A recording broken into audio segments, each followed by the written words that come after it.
Saudara jemaah haji yang telah tiba di Mina mulai bergerak menuju Jamarat atau melempar jumroh.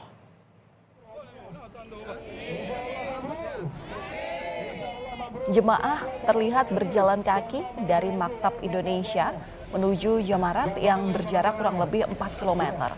Jemaah Indonesia disarankan untuk melaksanakan lempar jumroh di pagi dan sore hari untuk menghindari cuaca panas.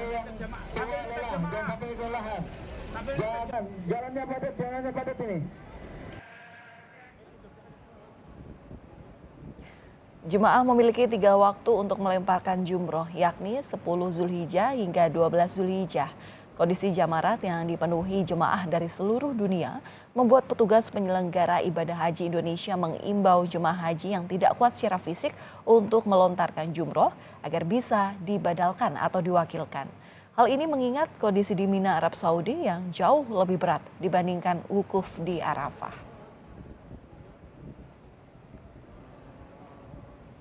Yang akan menuju tempat melontar jumroh Aqobah pada tanggal 10 ini begitu padat.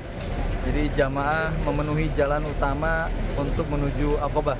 Jadi kami dari PPH menghimbau kepada seluruh jamaah agar hati-hati, tetap waspada, jangan sampai ada yang terpisah dari rombongannya. Ketua-ketua rombongan tetap menjaga anggotanya, jangan sampai terpisah.